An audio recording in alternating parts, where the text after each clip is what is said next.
పరిశుద్ధ నామమునకు మహిమ కలుగునుగాక. క్రీస్తునందు ప్రియ దేవుని బిడ్డలారా, ప్రభు అయిన యేసు క్రీస్తు పరిశుద్ధ నామములో మీ అందరికీ ఉదయకాల శుభములు తెలియచేయచ్చు ఉన్నాను. ఈ దినమంతయు మీకు మీ కుటుంబానికి దీవెనకరముగాను ఆశీర్వాదకరముగాను దేవుడు అనుగ్రహించాలని మీ కొరకై ప్రార్థిస్తూ ఉన్నాను. నేటి దినము కొరకు ఏర్పాటు చేయబడిన దేవుని వాక్యము హెబ్రీ పత్రిక 11వ అధ్యాయం 6వ వచనం. విశ్వాసము లేకుండా దేవునికి ఇష్టుడయుండుట అసాధ్యము. ప్రియులారా, నేటి దినము కొరకు ఏర్పాటు చేయబడిన ధ్యానాంశము ప్రధాన పాపము. ప్రియులారా, ఏదెను వనము కొండలు, మైదానములు మరియు సుందరమైన సరస్సులతో నిండిన స్థలము. పైనున్న నీలి ఆకాశము, క్రిందనున్న పచ్చని భూమి ఒకదానితో ఒకటి పెనవేసుకుని ఉండినవి. మొదటి మానవుడు మరియు స్త్రీ తమ దృష్టి మరల్చు ప్రతిసారి వారిని పలకరించడానికి అందమైన పొదలలో రంగురంగుల పువ్వులు సిద్ధముగా ఉండేవి. సింహము మరియు గొర్రెపిల్ల వారి చుట్టూ సమాధానముతో ఆటలాడుకొనేవి. పూర్తిగా ఎదిగిన ఆ ఇరువురు పసివాళ్ళు తరచుగా తమను కలుసుకొనుటకు వచ్చే దేవదూతల సహవాసములో ఆనందించేవారు. అన్నిటినీ మించి చల్లపూటను వారిని కలుసుకొనుటకు ఏదేను వనములోనికి వస్తున్న వారి సృష్టికర్తను వారు ఆహ్వానించేవారు. వారు పరిపూర్ణ ఆశీర్వాదమును అనుభవిస్తూ దేవునిపై ఆధారపడిన జీవితమును జీవిస్తూ ఉండేవారు. అయితే ఈ స్థితిలో వారు కొనసాగడానికి ఒక షరతు ఉంది. వారు సృష్టికర్త నియమించిన ఆ షరతు: మంచి చెడ్డల తెలివినిచ్చు వృక్ష ఫలములను తినకూడదు. మంచి చెడ్డల తెలివినిచ్చు వృక్షము వారి నమ్మకత్వమునకు మరియు విధేయతకు ఒక పరీక్షగా నిలిచింది. అటువంటి సమయంలో ఆహ్వానించబడిన వ్యక్తి వనములోనికి ప్రవేశించి, ఇది నిజమా? ఈ తోట చెట్లలో దేని ఫలములనైనను మీరు తినకూడదని దేవుడు చెప్పెనా అని ప్రశ్నించాడు. ప్రియులారా, వాడు దేవుని యొక్క మాటనే ప్రశ్నించాడు. అయ్యో, హవ్వ దేవుని ప్రేమను నమ్ముట మానివేసి ఆయన జ్ఞానమును అనుమానించింది. ఏ దేవునికి అబద్ధములాడుట అసాధ్యమో ఆ దేవుని మాటలను హవ్వ నమ్ముట మానివేసి అబద్ధకుని యొక్క అబద్ధమునే నమ్మింది. ప్రియులారా, దీని పర్యవసానం ఏమిటి? వారు ఏదేను వనములో నుండి నెట్టివేయబడ్డారు.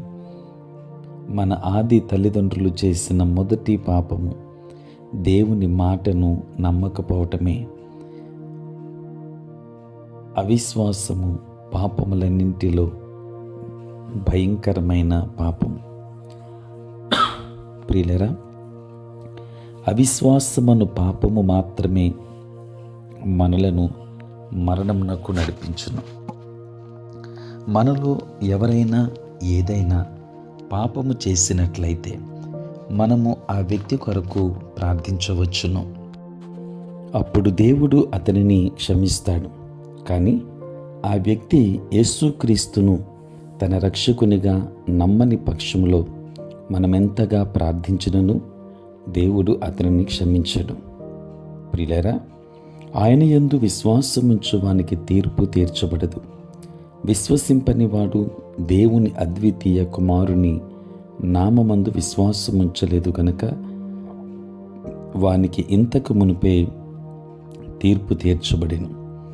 దేవుడు లేడు, అన్ని మతములు ఒక్కటే, చర్చిలో సభ్యత్వము ఉన్నట్లయితే రక్షింపబడినట్లే అని చెప్పేవారి చెవులలో ఈ సత్యము బిగ్గరగా చెప్పబడాలి.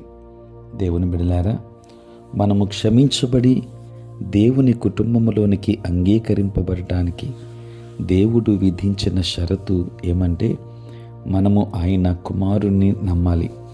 మరేదైనాను సరే రెండవ స్థానంలోనికి వస్తుంది. విశ్వాసము లేకుండా దేవునికి ఇష్టుడయుండుట అసాధ్యము.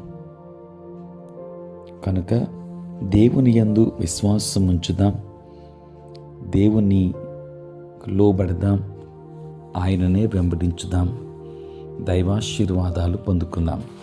దేవుడు మిమ్మల్ని మీ కుటుంబాన్ని దీవించునుగాక. ఆమేన్. ప్రార్థన. పరిశుద్ధుడైన తండ్రి, ప్రేమ కలిగిన ప్రభువా, నీకు స్తోత్రాలు నాయన.